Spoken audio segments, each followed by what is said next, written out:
മാസപ്പടിയിൽ യഥാർത്ഥ പ്രതി മുഖ്യമന്ത്രി CMRLന് ഖനന അനുമതി ഉറപ്പാക്കാൻ ഇടപെട്ടു. മാസപ്പടിയിൽ യഥാർത്ഥ കുറ്റവാളി മുഖ്യമന്ത്രിയാണെന്ന് പറഞ്ഞുകൊണ്ടും 2016 മുതൽ വീണയുടെ അക്കൗണ്ടിലേക്ക് CMRLൽ നിന്ന് പണമെത്തിയെന്ന് പറഞ്ഞുകൊണ്ടും മാത്യു കുഴൽനാടൻ രംഗത്ത് വന്നിരിക്കുകയാണ്. ഏതായാലും സ്പീക്കർ ജനാധിപത്യം കശാപ്പു ചെയ്തുവെന്നും മാസപ്പടിയിലെ യഥാർത്ഥ പ്രതി മുഖ്യമന്ത്രിയെന്നും ആഞ്ഞടിച്ചുകൊണ്ടാണ് മാത്യു കുഴൽനാടന്റെ പുതിയ രംഗപ്രവേശം.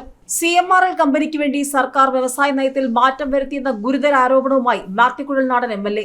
കരിമണൽ ഖനനം പൊതുമേഖലയിൽ നിലനിർത്താൻ 2004 മുതൽ വിവിധ സർക്കാരുകൾ സ്വീകരിച്ച നയം അട്ടിമറിക്കാൻ ശ്രമിച്ചത് പിണറായി സർക്കാരാണ്. മാസപ്പടി കേസിൽ പ്രധാന പ്രതി മുഖ്യമന്ത്രിയാണ്. CMRLന് കരിമണൽ ഖനന അനുമതി ലഭിക്കാൻ മുഖ്യമന്ത്രി ഇടപെട്ടു. പ്രതിഫലമായി 2016 മുതൽ 3 വർഷം മകൾ വീണ വിജയന്റെ അക്കൗണ്ടിലേക്ക് പ്രതിമാസം 8 ലക്ഷം രൂപ വന്നതായും മാത്യു കുഴൽനാടൻ ആരോപിച്ചു. ഖനന നയം മാറ്റാൻ സർക്കാർ സ്വീകരിച്ച നടപടികളുടെ രേഖകളും മാത്യു കുഴൽനാടൻ വാർത്താ സമ്മേളനത്തിൽ പുറത്തുവിട്ടു. CMRLന് ഖനനത്തിനായി കരാർ നൽകിയ ഭൂമി വിജ്ഞാപനത്തിലൂടെ ഏറ്റെടുക്കാമായിരുന്നുവെന്നും ആ അവസരം ഉപയോഗിക്കാതെ കരാർ നൽകാനാകുമോ എന്നാണ് മുഖ്യമന്ത്രി പരിശോധിച്ചതെന്നും മാത്യു കുഴൽനാടൻ പറഞ്ഞു. ഖനനം സംബന്ധിച്ച CMRL ഫയൽ മാത്രം വിളിച്ചു വരുത്തി പരിശോധിച്ചതിന്റെ താൽപര്യം മുഖ്യമന്ത്രി വെളിപ്പെടുത്തണം. കമ്പനിക്ക് വേണ്ടി അനുകൂല നിലപാട് സ്വീകരിച്ചതിന്റെ പ്രതിഫലമായാണ് മകൾ വീണയ്ക്ക് പ്രതിമാസം 8 ലക്ഷം രൂപ ലഭിച്ചത്. വ്യവസായ വകുപ്പിലെ ഉദ്യോഗസ്ഥരെടുത്ത ശരിയായ തീരുമാനത്തെ മറികടക്കാനാണ് മുഖ്യമന്ത്രി ഇടപെട്ടത്. ഖനനത്തിന് സ്വകാര്യ കമ്പനികൾ വേണ്ടെന്ന് 2019 കേന്ദ്രം ഉത്തരവ് ഇറക്കിയില്ലായിരുന്നുവെങ്കിൽ CMRLന് ഭൂമി നൽകുമായിരുന്നു. ഖനനത്തിനായി ഭൂമി വിട്ടുകൊടുക്കാനായി 2016 മുതൽ CMRL മുഖ്യമന്ത്രിയുടെ മകൾക്ക് പണം നൽകി. ഇത്രയും ചെയ്തിട്ട് CMRL രേഖകളിലുള്ള PV പിണറായി വിജയനെന്ന് പറയാൻ മുഖ്യമന്ത്രിക്ക് കഴിയില്ല. മുഖ്യമന്ത്രിയുടെ ഇടപെടൽ സംബന്ധിച്ച കൂടുതൽ കാര്യങ്ങൾ പിന്നീട് വെളിപ്പെടുത്തുമെന്നും മാത്യു കുഴൽനാടൻ പറഞ്ഞു. 2003-2004 കരിമണൽ ഖനനത്തിനുള്ള 4 കരാർ CMRLന് ലഭിച്ചിരുന്നു. 1000 കോടിക്ക് മുകളിലുള്ള ഇടപാടാണ് നടന്നത്. 10 ദിവസം കഴിഞ്ഞപ്പോൾ കരാർ നടപടികൾ സർക്കാർ സ്റ്റേ ചെയ്തു. കരാർ തിരിച്ചുപിടിക്കാൻ CMRL ശ്രമിച്ചെങ്കിലും ആന്റണി VS സർക്കാരുകൾ കരാർ നൽകിയില്ല. കരിമണൽ ഖനനത്തിന് പൊതുമേഖലാ സ്ഥാപനങ്ങൾ മാത്രം മതിയെന്ന നിലപാട് VS സർക്കാർ എടുത്തു. കേസ് സുപ്രീം കോടതി വരെ എത്തി. സുപ്രീം കോടതി ഉത്തരവിലൂടെ ഭൂമി സംസ്ഥാന സർക്കാരിന് ഏറ്റെടുക്കാനുള്ള നിയമപരമായ അവസരം ലഭിച്ചു. ഭൂമി ഏറ്റെടുത്ത് വിജ്ഞാപനം ഇറക്കാൻ കഴിയുമായിരുന്നു. ഇതിന്റെ നടപടികൾ നടക്കുമ്പോൾ പിണറായി സർക്കാർ അധികാരത്തിലെത്തി. 2016 മുതൽ മകൾ വീണയ്ക്ക് മാസപ്പടിയും ലഭിച്ചു തുടങ്ങി. പിന്നാലെ ഖനന അനുമതി ലഭിക്കാൻ CMRL അപേക്ഷ നൽകി.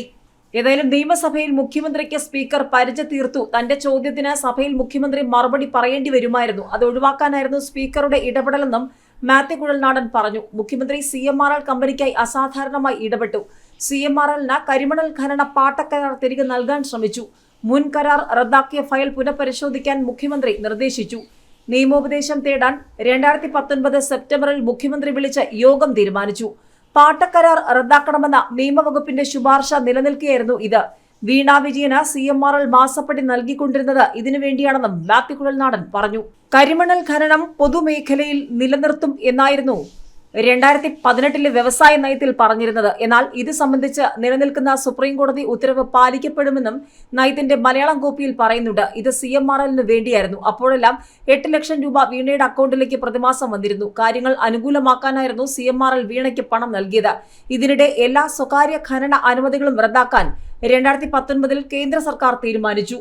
2004 CMRLന് കൊടുത്ത കരാർ റദ്ദാക്കാൻ മൈനിംഗ് വിഭാഗം നടപടികളുമായി മുന്നോട്ടു പോയി. ഭൂമി സർക്കാർ തിരിച്ചെടുക്കാനുള്ള നടപടി നടക്കുമ്പോഴാണ് CMRL മുഖ്യമന്ത്രിക്ക് നിവേദനം നൽകുന്നത്. മുഖ്യമന്ത്രിയുടെ ഓഫീസ് വ്യവസായ പ്രിൻസിപ്പൽ സെക്രട്ടറിയോട് ഫയൽ ആവശ്യപ്പെട്ടു.